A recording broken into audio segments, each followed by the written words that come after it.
To make war upon rebellion is messy and slow, says T.E. Lawrence, like eating soup with a knife. Now I admit, I find life messy, but I never seem to feel that it's slow. I'm Rob Mike Foyer, and this is The Jewish Story. Episode 38, Achieving Liberation. I admit it, I could delve into the details of the story of the underground struggle forever. Not only do I just love it, this chapter of our tale has a mix of history, ideology, drama, and death, the likes of which we haven't seen since the Maccabees. I mean, even the 3 Roman wars can't touch it, because with all their blood and fire, and the tremendous Torah that came out of them, in the end of the day, we lost all 3.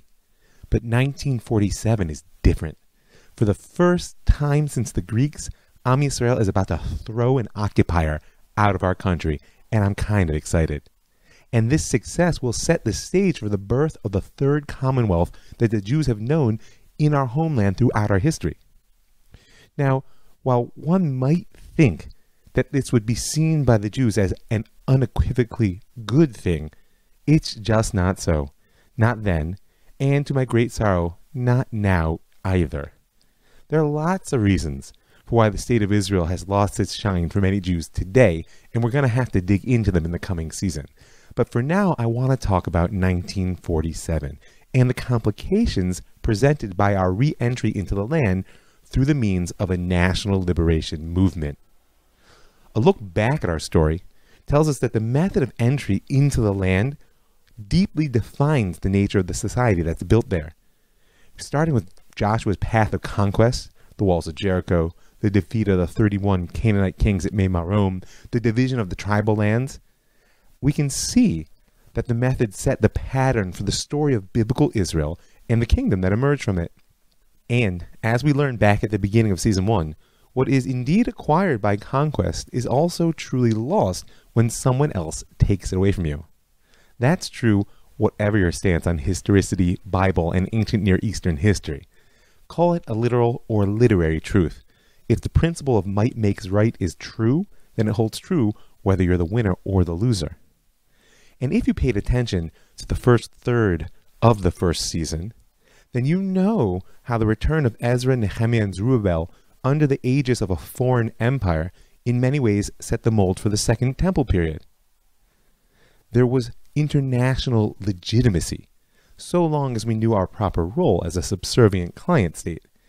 To do anything more was to buck the system that had brought us home and therefore spelled disaster. So in light of this idea that the method of entry for the first 2 commonwealths really set the stage for the types of societies that emerged, it behooves us to think about the liberation model of 1947 and how it's going to impact not only our return to the land, but the state that we'll build there. We'll unpack the state in due time, but today my eye is on how Zionism as a movement might be defined as the most ruthless and successful national liberation movement of the modern era. And I want to think about the nature of the relationships that national struggle sets up between Jews and the nations of the world. I want to think about how this struggle influenced the nature of the government that the Zionists were seeking to establish.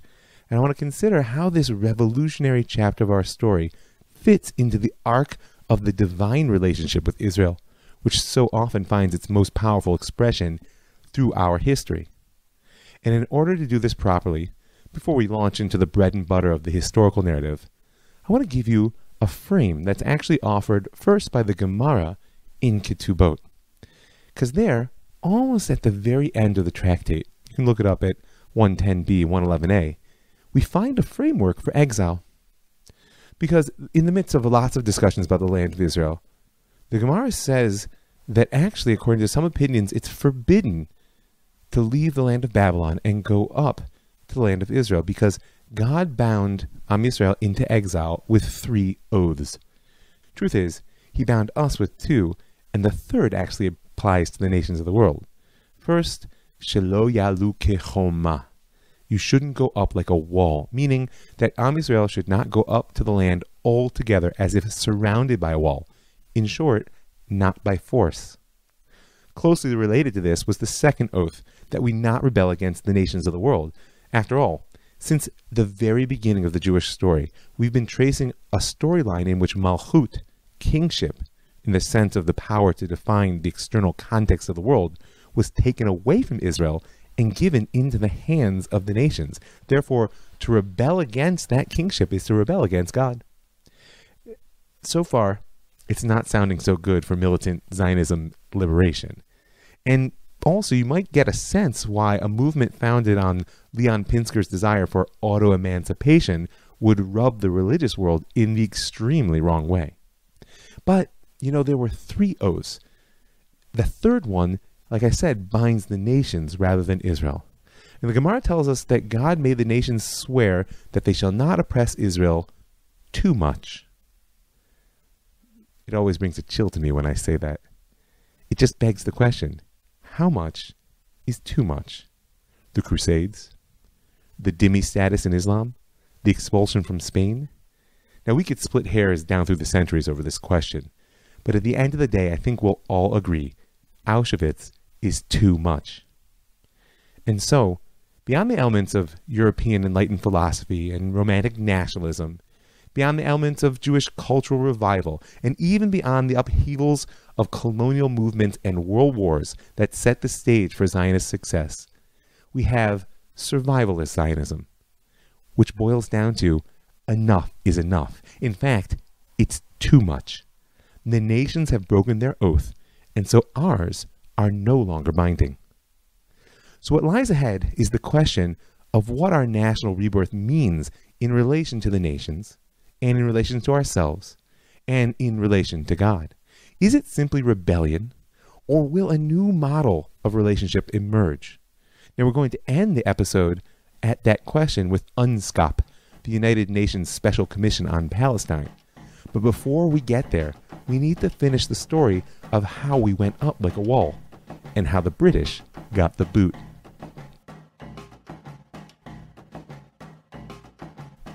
When General Alan Cunningham took up the position of British High Commissioner of Palestine in November of 1945, he was told that his job was simply to keep the peace in Palestine. Now, if you recall, the underground war was well underway by that point. World War II was over, and the United Resistance was building steam.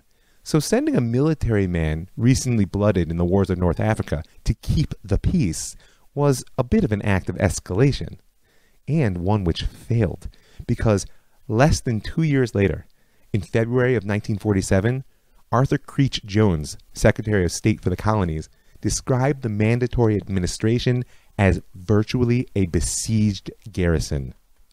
Now, how is it that a relative handful of guerrilla fighters and terrorists managed to bring the mighty British Empire to its knees? Well, first of all, we have to keep the global context clearly in sight. World War II had cost Britain almost half its foreign investments and a third of its merchant fleet. In 1945, they were spending abroad more than twice their national earnings, which meant they were bleeding out foreign capital, and debt was piling up. Furthermore, in 1946 and 47, British forces were still deployed around the world, a major drain on their economy, whose only possible solution was redeployment from overseas and large-scale demobilization. But in the years 1945 to 47, the Jewish revolt forced Britain to keep close to 100,000 troops in the Palestine Mandate. That's 5 times as many as they used to crush the Arab revolt of the 30s. And it doesn't even include the more than 20,000 members of the Palestine police force. Now, in general, the colonial era is over by this point. The writing has been on the wall for the British in India for quite some time. And when the Royal Indian Navy mutinied in 1946, the end became clear for everyone to read. Imperial control in Egypt began to retreat already in the early 20s, despite the central role Egypt played as a staging ground for the British military in World War II. At this point, Britain's only aspiration is to maintain control of the vital Suez Canal, and even that is looking dicey. So on one hand, all these developments will strengthen British resolve to hold out in Palestine. After all, the oil alone that flows from the fields in Iraq down to the refinery and port of Haifa is a critical economic and military asset whose value grows every single day. And the use of the Mandate as a staging ground for British air, land, and sea forces is critical now that Egypt is thrown off of their yoke. The land of Israel is perfectly positioned to allow protection of the Suez Canal and a projection of power, be it west toward Europe, east toward India, and even north against the newly rising Soviet threat. So, like I said, on one hand, imperial interest says, keep the land of Israel firmly in your grasp. At the same time, those very same facts of empire make the blows of the Jewish insurgency that much more painful, and all the less tolerable in the eyes of the British home front, who are struggling economically, terribly war-weary, and less attached to the colonial model every single day. So that's where the British are at, between a rock and a hard place, which is at least half of their own making. What's driving the underground right now? First of all, despite the withdrawal of the Haganah from the United Resistance in the wake of the King David Hotel bombing in the summer of 1946, war rages on. Even after the breakup of that resistance, the Lehi and the Irgun went on to execute some 280 operations in the 10 months afterwards. And the Haganah only retreated from the street battlefront in 46. They shifted their focus back to what they deemed to be the core mission of illegal immigration and settlement, and not only shifted, but intensified. But like I said, the question is, what was driving them? So first of all, the official leadership of the Yishuv had long denied that they were in a fight for independence. In their eyes, the British were the source of legitimate political power, not an illegitimate occupier that needed to be driven out. Their goal had always been, even in the time of the United Resistance, to pressure British policymakers back toward a focus on the Jewish home promised by the Mandate, without any fixation on what that home would look like, state, commonwealth, protectorate, or what have you. They just wanted a place the Jews could go. Though, as there was a split in the mainstream leadership between the militants and moderates over the use of violence against the British, so too there was a split over this idea of the goal of the state. Ben-Gurion, of course, led the militant camp on both fronts. He was, after all, the first socialist leader to announce the switch from a transnational to a national vision. As he said, Mi ma'amad le'am, from a class to a nation, which awkwardly makes him the first Jewish national socialist. Now, he'd endorsed the Biltmore program, formulated by American Zionists during World War II in 1942, which called for a state. And of course, he will be the powerful and all but autocratic leader who embraces etatism, right? That sort of quasi-kosher sort of fascism, which frankly can save a state in the process of formation from becoming just another state of chaos and war. Look what happens in the world all around us. And Ben-Gurion did it in order to birth the new state. And frankly, he succeeded beyond anyone's wildest imagination. But that story lies ahead in season 3. For now, the Haganah and its politicians are pushing to hold every piece of land they can lay their hands on and expand the borders as much as they can, and to bring every able-bodied man they can find into the country before real war breaks out with the Arabs. So that's one. Two is the Lehi. In 1946, the Lehi was under the command of Natan Yellen Moore. Now, the Lehi was certainly fighting for national independence, but the anti-colonialist nature of their struggle took an increasing focus in their vision as things heated up. And seeing as the fight against empire is an intrinsically transnational conception, by the way, as the socialism that drove the early founders, and we heard this from Rav Yehuda Cohen in the last interlude, the anti-colonial focus is going to have some surprising results for what becomes of the Lehi leadership once the state comes into being.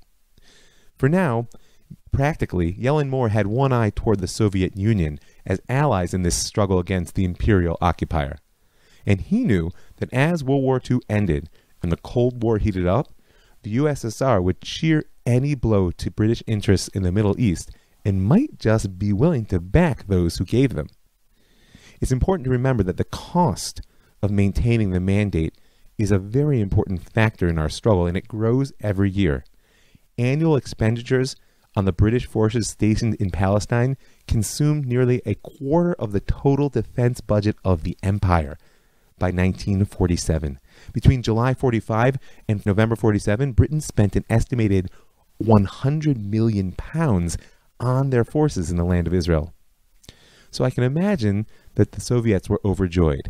And furthermore, they were just as happy as the underground when the Lehi managed to sabotage the Haifa oil refinery on March 31st, 1947, because it was the single most costly operation of the entire underground war. 16,000 tons of petroleum products were destroyed, and the site burned for more than 3 weeks. It was a blow struck at the heart of Britain's colonial interests, and it hurt them in the pocket. Nevertheless, despite their passion and ideological clarity, the Lehi really only consisted of a few hundred fighters. If you're going to make a war of liberation, you need an army. And that brings us back to Menachem Begin and the Irgun. Now, the Irgun was certainly fighting a war for independence, and they conceived of themselves as a guerrilla army, unlike the Lehi, who called themselves proudly terrorists. Their estimated strength in 1945 was approximately 1,500, and as the cycle of war and repression advanced, volunteers flocked to their banner. You'll recall, I hope, that the Irgun's strategy was to provoke British oppression through relentless attacks, and then that oppression would in turn raise the entire Yishuv against the occupier and spark what Begin called a liberation war, a just war which is conducted by an oppressed people against a foreign power that has enslaved it and its country. And war it was. Between 1945 and 47, underground operations killed and wounded over 616 British personnel, and the Irgun claimed the lion's share. Furthermore, Begin's strategy was working. As we'll see in the episode ahead, he drove the cycle of violence and oppression mercilessly, and the British flailed away on both the military and political fronts, failing to stop the violence or to offer a viable alternative to it. But ironically, it was actually Ben Gurion and the Jewish Agency Executive and the Haganah, which was their army, which stood to benefit most from Begin's work, because they could just stand to the side as the bombs and guns went off, clucking their tongues at the excesses of the terrorists, and all the while shaking their heads no as the British produced one unsatisfactory solution after another. And every day, the pressure would grow as the Irgun continued to wreak havoc in the Mandate. Now, what we haven't discussed is that the Jewish Agency at this point is fast becoming a state in waiting in its administrative and political institutions. And Ben Gurion knew that any political fruits that Begin's tactics managed to knock off the tree would fall directly into his lap. If the British left tomorrow, it would be the mainstream Zionists in charge, not some underground army. But recall, Begin's greatness was in his grasp of the political situation. He knew well that he'd involuntarily become the military arm of Ben Gurion's goals. And he hadn't forgotten the history between them. After all, the bruises of the hunting season were still fresh a year ago when they joined together in the United Resistance. Nevertheless, Begin was committed to ending the British occupation regardless of which Jew was in charge when the war ended. And Begin understood that the most effective way to drive the British out was not simply to make them bleed, but to humiliate them in the process. When General Miles Dempsey assumed command of British forces in the Middle East in June of 1946, Field Marshal Montgomery, hero of Alamein and now Chief of Staff for the British military, warned him of, quote, the fanatical and cunning nature of his enemy, and the un-English methods that this enemy will use. He furthermore told Dempsey that, now that the Jews have flung the gauntlet in our face, they must be utterly and completely defeated and their illegal organization smashed forever. It sounds intimidating, but in reality, these are just the noises of an angry military man trying to solve a political problem. Remember the old adage, to someone whose only tool is a hammer, every problem looks like a nail. The underground's goals were essentially political, independence or at least autonomy. War was a means to that end. But the army couldn't afford to consider the political dimensions of their security challenge because the politicians couldn't make up their minds what the mission was. The mandate was too precious to lose, but too expensive to keep, and the half measures they periodically offered were rejected out of hand by Jew and Arab alike. So, In the absence of any viable policy goal, the civil administration in the mandate fell back on an approach of brute force, whose goal was simply to keep order and retain control. Now, I want to stay focused on the local story here. But since there's an obvious resonance to a certain situation in which Israel finds itself today, I want to get meta for just a moment. Because when I read the following passage to my wife, she thought I was reading from today's newspaper rather than from a PhD analysis of British security doctrine in 1947 Mandatory Palestine. It's a quote, "A counterinsurgency campaign without a clear strategic objective left the security forces to apply repression in a political vacuum." Sound familiar? So when you add this to Begin's leverage strategy, meaning leveraging British oppression to increase Jewish resentment and thereby gain support for the struggle against their occupation, then the parallel becomes painfully clear. So whatever political situation you envision to the mess in which we find ourselves today, you have been warned by history. So back in our story, the army geared up to smash the Jewish revolt. But they knew in their hearts that these are the survivalist Zionists. Some of them have already been to the Nazi hell and back. Without a viable political alternative, the Jews were not going to stop until they had a home. And remember, the British are not the Nazis. Like Gandhi and the Indian independence movement, who were also at the height of their struggle in 47, don't forget, the Irgun counted on the fact that the Britain is a society of law, whose soldiers are not free to suppress rebellion in a sea of blood. And in Begin's eyes, blood wasn't even necessary in order to end the occupation. Quote, "The very existence of an underground, which oppression, hanging, torture, and deportation fail to crush or weaken, must in the end undermine the prestige of a colonial regime that lives by the legend of its omnipotence. Every attack which it fails to prevent is a blow to its standing. Even if the attack does not succeed, it makes a dent in that prestige, and that dent widens into a crack which is extended with every succeeding attack." And if we want to try and identify the moment in which that dent finally cracked in the British armor, you could do worse than the night of the whippings, Leil HaHalkaot. On December 13th, 1946, the Irgun robbed a bank in Jaffa. It was what we call an appropriation operation, whose proceeds would go to fund the war, except in this case, it was a botched job. 3 fighters were caught, and they stood trial a few days later. By this point in our story, the emergency regulations are in full effect, and the court that tried Binyamin Nes, Eliezer Sudit, and 17-year-old Binyamin Kimchi was a military one. Nes and Sudit were convicted of robbery and illegal possession of firearms and condemned to 18 years in prison. A lenient sentence, by the way, when you consider that the court had the right to execute them. Kimchi was also convicted of discharging a firearm with intent to endanger life and sentenced to 18 years. And perhaps it was his refusal to recognize the jurisdiction of the court, a practice that they adopted from the Irish struggle against the British, that brought on an additional humiliating punishment of 18 lashes. And so he joined another Irgun member, Aaron Katz, who was awaiting a similar punishment for possession of propaganda material. Now, the purpose of this punishment is clear. A man might be imprisoned by their equal with honor. An army imprisons its enemies, but a master whips their dog. And that message wasn't lost on the Irgun High Command. In their eyes, the threat of the whip was a matter with serious moral and even political implications. Discussing their decision to react, Begin later wrote, "These lashes would wound the soul of Eretz Yisrael. Was an oppressor now to whip us in our own land?" And so the Irgun issued the following warning. If the sentence is put into effect, every officer of the British occupation army in Eretz Israel will be liable to be punished in the same way, with 18 lashes. But the army was in no mood to bow to terrorist blackmail, as they called it.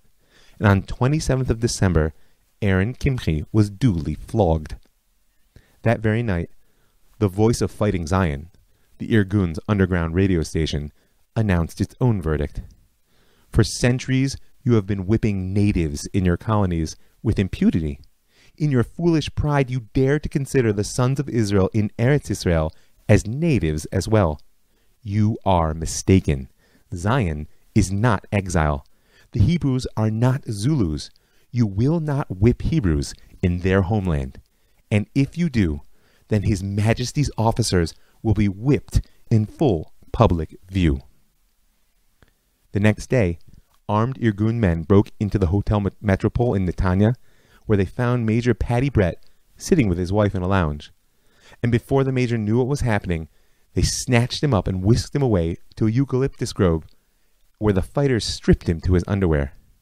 They then read out his sentence and administered 18 blows. Then, keeping the major's pants for any possible future underground use, they returned him to the hotel, half naked and shaken. Around about the same time in Rishon LeZion, another team seized the British sergeant major who'd been dancing with a local girl at Cafe Teresa and flogged him right there in the street. While in Tel Aviv, 2 sergeants were kidnapped from in front of their hotel, tied to a tree in the public park, and beaten 18 times each. Begin knew that he had just raised the ante, but he was gambling for broke. And he hadn't forgotten Aaron Katz, who still awaited his own court-ordered beating. So, he saw their beating and raised them another notch. That night, another warning was issued to the British. If the oppressors dare in the future to abuse the bodies and the human and national honor of Jewish youths, we shall no longer reply with the whip. We shall reply with fire. At this point, the politicians stepped in between the snarling dogs. On the grounds of Katz's alleged poor health, the civil administration overruled the military court and revoked the second whipping sentence. To say that the army was furious is a gross understatement. Netanya, Petach Tikva, Rishon LeZion, and parts of Tel Aviv were all cordoned off to hunt for the perpetrators. Thousands of people were detained and questioned. Finally, a roadblock in Kfar Saba stopped the car transporting 5 Irgun men. They were armed with guns and carrying a whip. Avraham Mizrahi was killed when the soldiers at the roadblock opened fire on the car, while Eliezer Kanchi, Mordechai Al-Khalai, Yechiel Dresner, and Chaim Golevsky were all captured. When the 4 stood trial before a military court, the results were basically a foregone conclusion. Though they were being tried on capital charges, all refused to participate in the proceedings, insisting, like Kimche before them, that the court lacked authority to judge them. After only 90 minutes, the verdicts were handed down.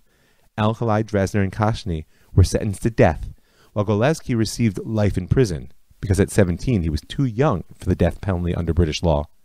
The 4 stood and began to sing Hatikva. The 3 sentenced to death joined a 4th captive Irgun member, Dov Gruner, on death row. And in his last act as commander of military forces in Palestine, General Evelyn Barker confirmed their sentences just before he left the country. The whole Yishuv was stunned. To date, 22 death sentences had actually been handed down to Jews during the underground struggle, but not a single one had been carried out. By comparison, by the way, 108 of the 182 Arabs sentenced to death during the Arab Revolt were actually executed by the British. But what the Yishuv didn't know is that on the 1st of January 1947, the British Cabinet Defense Committee sat in order to finally resolve a long-standing dispute between the colonial and war officers over military policy in Palestine. Was it to be politics or war? Secretary of State for the colonies, Arthur Creech Jones, faced off against Chief of Staff Montgomery and Secretary of State for War, F.J. Bellinger. Bellinger warned that continued restraint of the army might, quote, lead to a situation in which members of the armed forces would take things into their own hands. The field marshal attacked the administration's reversal of the flogging sentence on the second terrorists, saying that, quote, by taking this line, we were playing into the hands of the terrorists who merely say, you do not dare.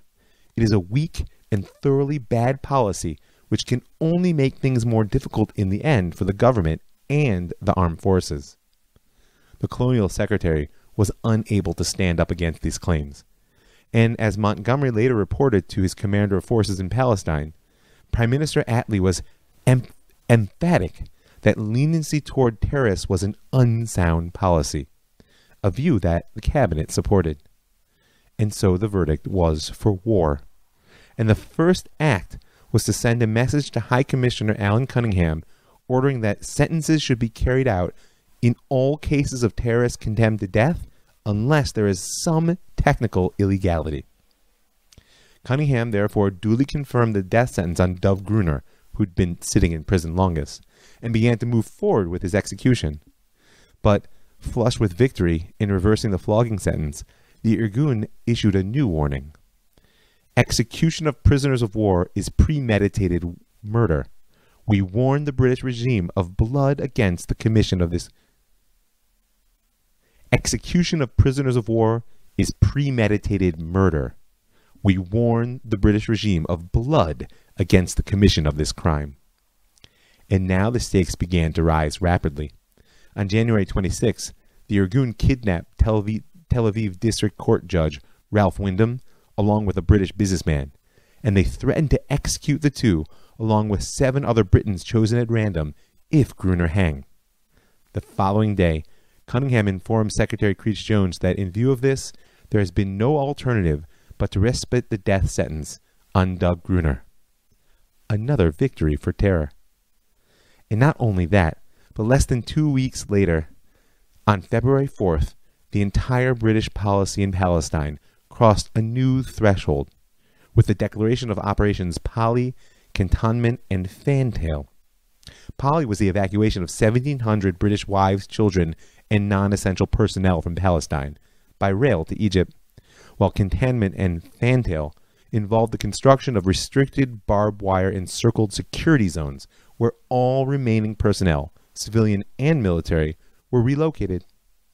Now the army viewed the move as a military one, the necessary precursor to finally going on the offensive against the terrorists and to throwing the full weight of its coercive powers at the rest of the uncooperative Jews of the Yishuv. But Menachem Begin saw it in an entirely different light.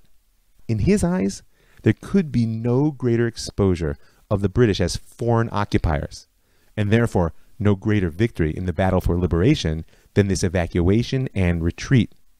The British had another home, and they'd sent their wives and children there, and they would go back too if he continued to push them into walled compounds. As the Daily Telegraph back in London concluded in a mid-February editorial, the evacuation of non-essential personnel was an admission that terrorism had succeeded in making the mandate ungovernable and had raised the status of the Irgun to that of an armed revolt. You can add to this the rapid failure of that security zone strategy. Attacks only escalated in the winter and spring of 47, reaching right into the heart of these British armed camps. Even the martial law that was declared in March failed to stop the Lehi and the Irgun now that they smelled blood in the water. And when Foreign Secretary Ernst Bevin announced 2 weeks after this operation that the British government had decided to hand over the Palestine question to the United Nations, the underground knew that full British retreat was just a matter of time. But, unfortunately, there was more blood yet to be spilled along the way.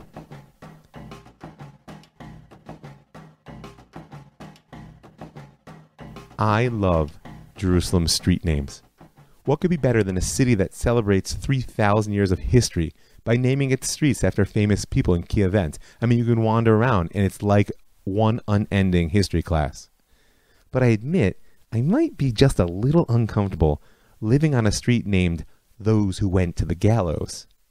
There's a whole neighborhood in Talpiot named for the Oleh HaGardom, the 12 members of the Lehi and the Irgun who were tried in British mandatory courts and sentenced to death by hanging, most of them in Akko prison. And with the exception of the 2 Eliahus, whose story we told, they were the operatives who were executed in Egypt for the assassination of the British High Commissioner Lord Moyne, and Shlomo ben Yosef, who you recall was the Batari who first broke the restraint back in 1938. All of the Oleh HaGardom went to their death in 1947.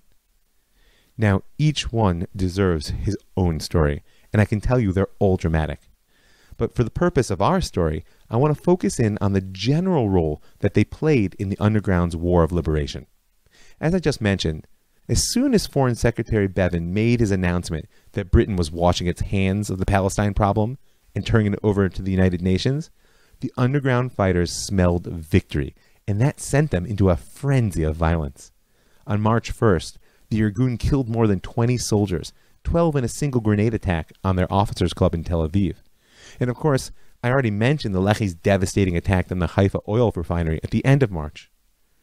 But what they didn't know is that already on March 20th, the army had secured from the cabinet back in London approval of a new directive, one which governed the execution of condemned terrorists. And it stated, "It is most important that the death sentences should be carried out irrespective of the possible repercussions from the Jews. Failure to carry out the death sentences would only serve to 1. Encourage terrorism, 2. Affect the morale of the troops adversely, 3. Alienate Arab opinion." And so, on April 15th, Dov Gruner, who had already been saved once by the Irgun, was transferred from his cell in Jerusalem to Akko prison in strict secrecy. And there he joined 3 Irgunniks who had been captured after the night of the beatings, Yechiel Dresner, Mordechai Al-Khalai, and Eliezer Kashani. They were woken the next day before dawn and brought silently to the gallows. Or at least, their executioners were silent, because when word passed through the prison that the 4 were walking their last mile, every Jewish prisoner burst into song. And so the 4 were escorted to their deaths by the sounds of the Jewish national anthem, Hatikva, the Hope. Now the underground considered its soldiers to be prisoners of war, and their execution a war crime. But the British saw them as terrorists, and their sentence as a deterrent. I leave it to you to decide whether the Irgun or the British were right about that whole freedom fighter terrorist thing.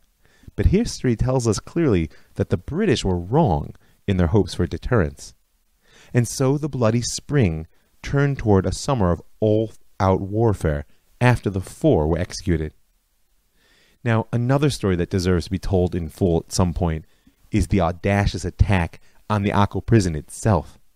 When on May 4th, in the wake of these 4 executions, less than 3 weeks before, the Irgun penetrated to the very armored heart of the British occupation in order to free 24 of its members. It was a blow from which British prestige would never recover, especially because by this time everyone knew that their occupying army was on the way out the door. But never downplay the ability of an army like that to do damage in the last months of the struggle. Because the Akko prison break was a fantastic success, but it came at a high price for the Irgun. 9 attackers were killed and 8 captured.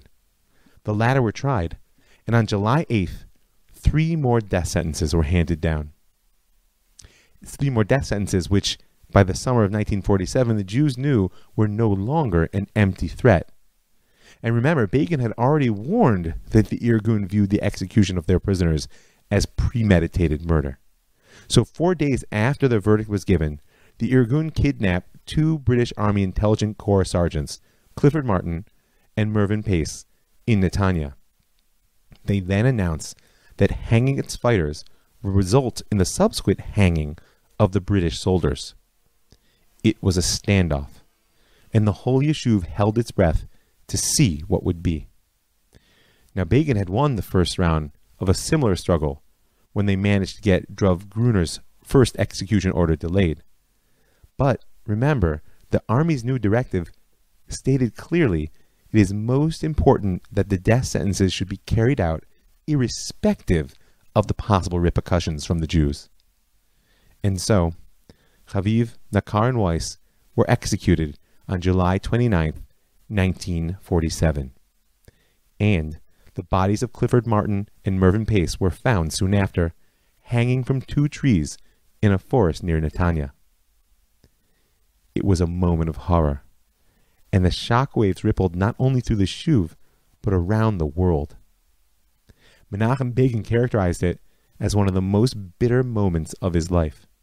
But nevertheless, he felt that the sentence that he and his men had passed on these 2 sergeants had saved an untold number of Jews from the gallows, and was perhaps the final blow in the war for liberation. And indeed, Colonel William Gray, Inspector General of Police in the mandate, later said, quote, "In 1947, Britain was still an empire, and an empire cannot allow itself one thing, to lose prestige and become a laughingstock. When the underground killed our men, we could treat it as murder. But when they erected gallows and executed our men, it was as if they were saying, 'We rule here as much as you,' and that no administration can bear. Our choice was obvious, either total suppression or get out, and we chose the second." And the simple fact is that Chaviv, Nakar, and Weiss were the last three of the Oleh HaGardom. The next person to go to the gallows in the land of Israel will be Adolf Eichmann in 1961, the only person ever executed under law by the Israeli government. So the Oleh HaGardom are a powerful piece in our story, and there's no doubt of their impact on the present chapter of the struggle for liberation. But before we move on to the final element of 1947, I want to take a moment to look back over the arc of time, because martyrdom is hardly a new theme in the Jewish story. If you want to review its power as a foundation of Ashkenazi culture, go back to Season 1, Episode 22. Not to mention how that Ashkenazi subplot of martyrdom ends in the gas chambers of Auschwitz. But the truth is, it goes much further back, all the way to the story of Aseret Harugei Malchut, the 10 who were killed by the kings. Those 10 great sages who died at the hands of Rome over the course of the 3 Roman Jewish wars, and whose story is bound together as one event through midrashim and liturgical poetry. You can revisit the height of their drama in our story with Rabbi Akiva back in Season 1, Episode 11. But for now, just recall the 10 martyrs of the kingdom, and really, all of the martyrs who followed them, were victims of a world that insisted that the Jews be something other than what we are. Victims of the attempt to dominate Israel so thoroughly that we would be subsumed into the surrounding culture and thereby erased from history. And they all failed. Because the death of martyrs is never a deterrent.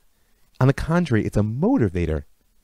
Martyrdom has a power to bind together historical identity.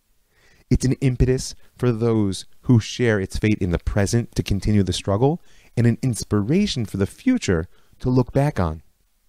Martyrdom is a means of tying together past, present, and future through an arc of heroism that runs through our story.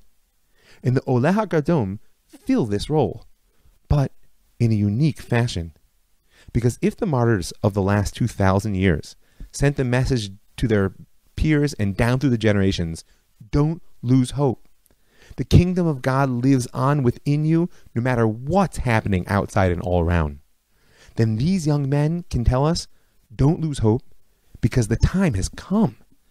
Am Yisrael is seizing the moment and reestablishing our kingdom, which of course should always be an expression of God's kingdom. So I want to give the last word on such a powerful subject to Dov Gruner. The following is from a letter that he sent to his beloved commander Menachem Begin on the night of his execution.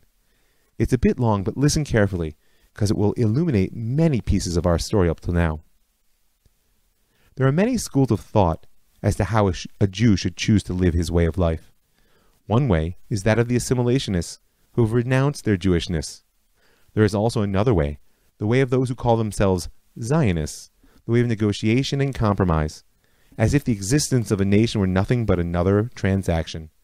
They're not prepared to make any sacrifice, and therefore they have to make concessions and accept compromises. Perhaps this is indeed a means of delaying the end, but in the final analysis, it leads to the ghetto. And let us not forget this. In the ghetto of Warsaw alone, there were 500,000 Jews. The only way that seems to my mind to be right is the way of the Irgun Savai Leumi, the way of courage and daring without renouncing a single inch of our homeland. When political negotiations prove futile, one must be prepared to fight for our homeland and our freedom. This is the only way left to our people in their hour of decision, to stand on our rights, to be ready to fight, even if for some of us this way leads to the gallows. For it is a law of history that only with blood shall a country be redeemed. I am writing this while awaiting the hangman. This is not a moment at which I can lie. And I swear that if I had to begin my life anew, I would have chosen the exact same path, regardless of the consequences for myself. Your faithful soldier, Dove.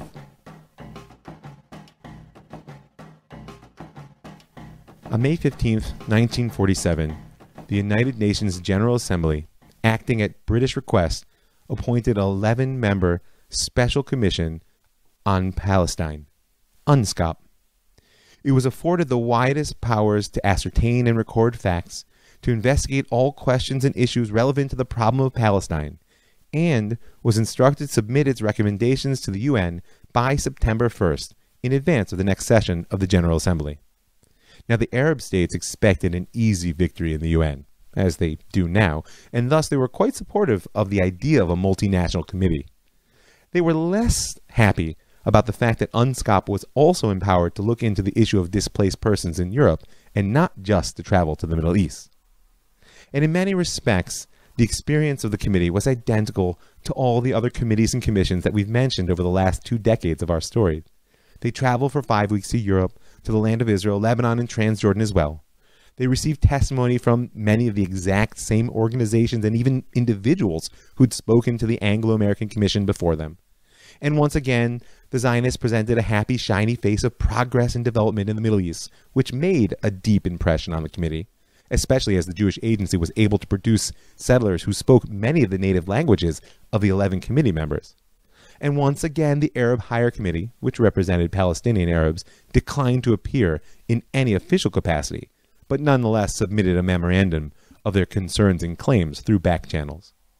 But the regular pattern of Palestine problem-solving committees was disrupted when the British towed the SS Exodus into Haifa Harbor on July 18th. Now, you'll recall that though the Haganah had withdrawn from the street battles of the Irgun and the Lehi, they had not retreated from the war with the British. On the contrary, what they'd done is expand the front of illegal immigration.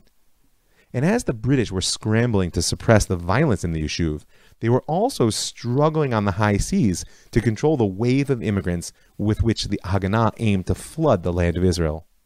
And toward that goal, since 1946, the Haganah had purchased and outfitted any ship that would float, filled it with desperate European Jews from the displaced person camps, and sent it sailing toward the shores of the homeland.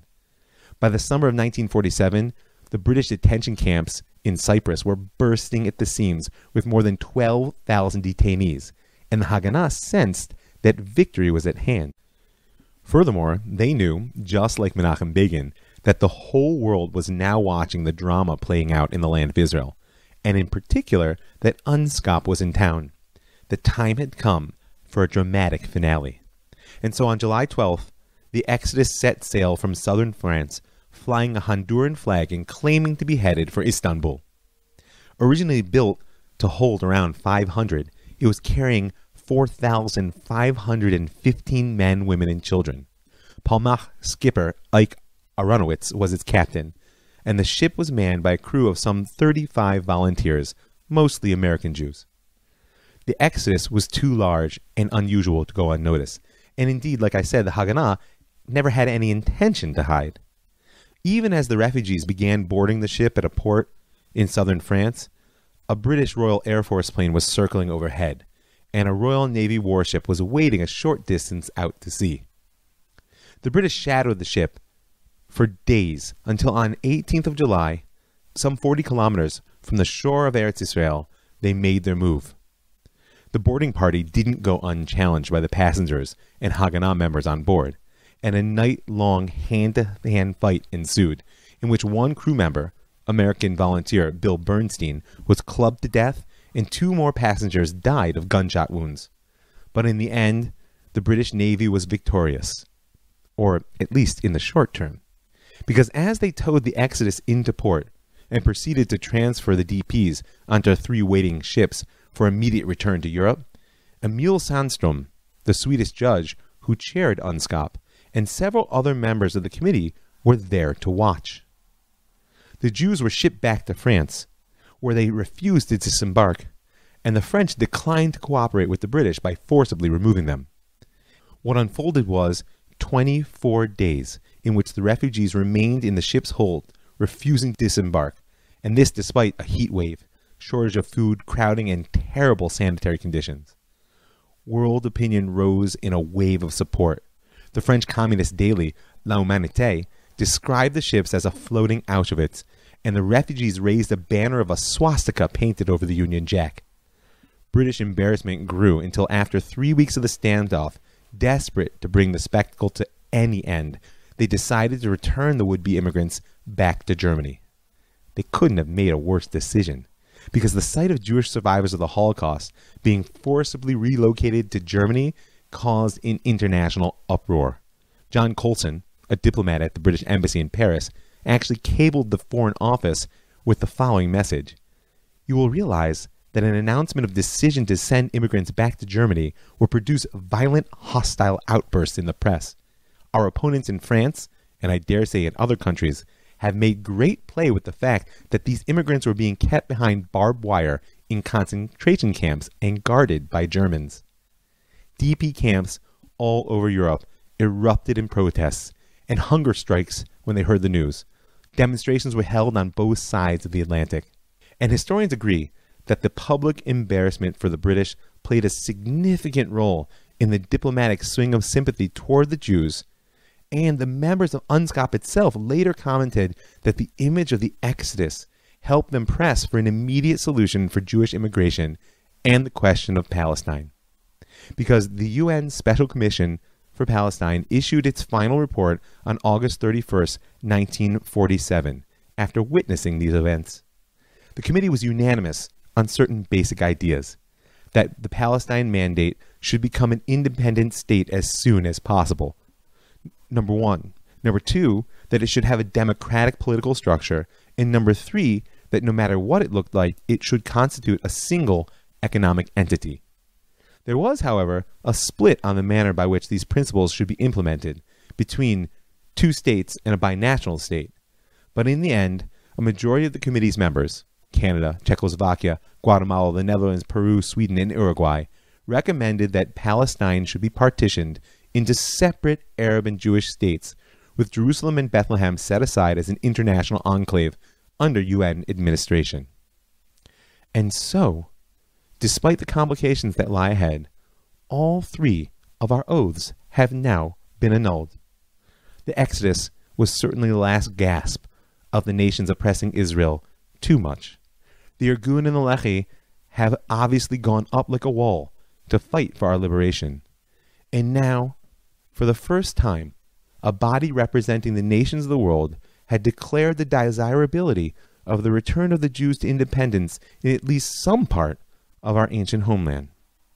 There is a long road ahead between UNSCOP and the Declaration of Independence. But at this point in our story, you can see that the path is growing clearer each step of the way. I just want to thank a few people. But before I do, I want to make an exciting announcement. The Jewish Story is having an official launch. This may sound strange if you've been listening to both seasons, but I want you to go right now to www.jewishstory.co, not com.co, and you'll see that we got a brand new website. And there you can find that we have a new iTunes channel too. Click on it, and if you love the Jewish Story, give me a good review, rate me. Let's get that story out in front. And while you're there, you can join all those people who give their hard-earned money to make this show free and widely available and keep it happening by clicking in the upper right-hand corner on that button that says Be a Patron, and you can follow on through for a little bit of per-podcast support. The launch is happening, people. Keep your ear tuned for the content to come. I also want to thank the Land of Israel Network for creating a platform that allows me to reach so many wonderful people. That's thelandofisrael.com. I want to thank the Pardes Institute, pardes.org.il, for building an educational institution that allows me to touch the hearts and minds of so many